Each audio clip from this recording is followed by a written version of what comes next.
Welcome back to Informant Evening News, where we try our very best to separate the signal from the screaming noise before the market inevitably ignores us all.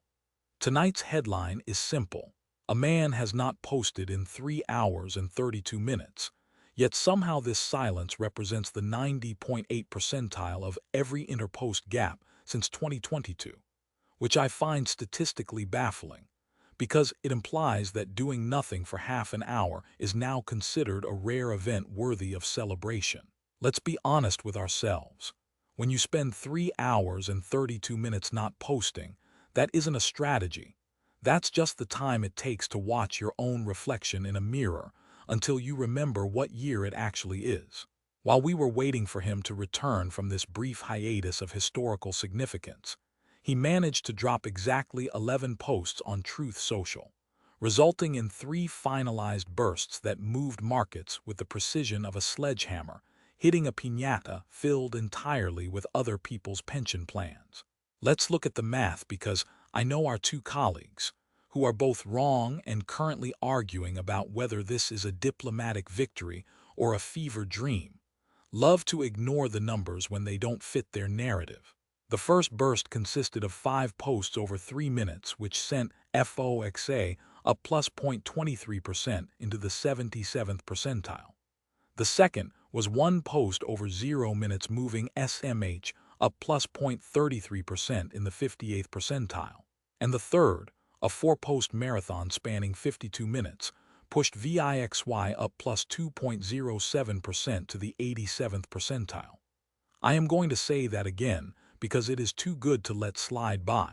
FOXA rose plus 23 basis points, SMH ticked up 33 cents in percentage terms, and VIXY jumped over 2 full percent. The market didn't care about his silence. They only cared when he finally opened the floodgates on defense war and China tariffs topics that seemed to be the only things keeping this ship from floating away into a sea of big tech regulation complaints.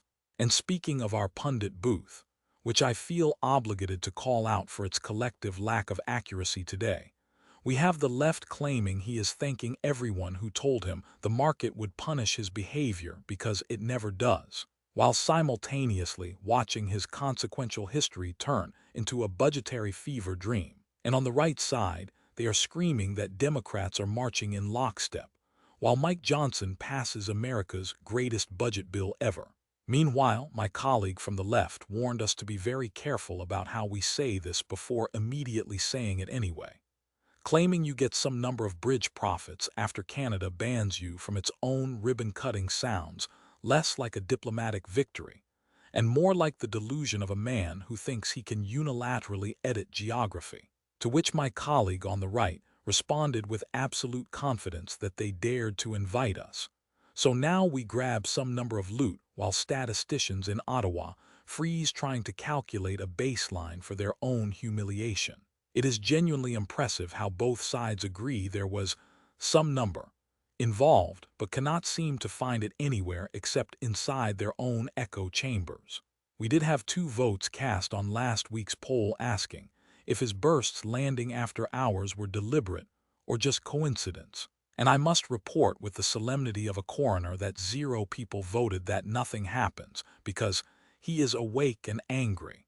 1 person believed it was deliberate weekend planning before anyone could trade. Another thought the closed market is the point so no price can argue back, and 0 again for pure coincidence. With only 2 votes total, we have achieved statistical significance in the realm of if you squint really hard. But please remember, this is entertainment only, never a market forecast, and certainly not a jury verdict on anything other than how bored everyone else was last week. Now, before we get to our promise of a correction segment with all the enthusiasm of a man who has one ready just for tonight's specific brand of delusion, I must fulfill my duty as anchor to read the registry seal aloud like a hostage, proving he is alive and aware of the date. Tonight's registry head hash is 9149AD96F0DB. Please write that down, because if you don't have it memorized by morning, how will you know which version of reality we are living in? I am stunned, genuinely stunned every single night, that the market did not care about his silence for 3 hours and 32 minutes until he finally started posting again. We are closing with this. Good night, everyone. And remember that if your day felt real today, you probably didn't check the percentiles against historical baselines first. Tomorrow we do it all over again.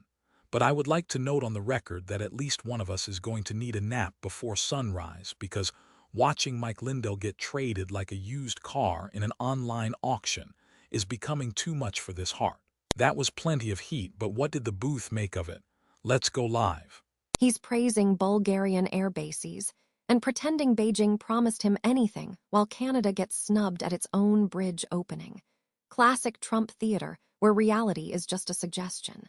And nobody is talking about how the anchor keeps citing the data, as if facts can stop a man who thinks thanking himself for being a baseball player is foreign policy. My co-panelist whines about theater, while I smell victory sauce as Canada eats crow over their bridge snub. Margot Kessler is surely hiding behind her beloved null hypothesis to explain why thanking ourselves for being a baseball star beats her invisible ink data. Back with you. The real story is zero movement. Both left pundit and right pundit missed by a market change of 0%.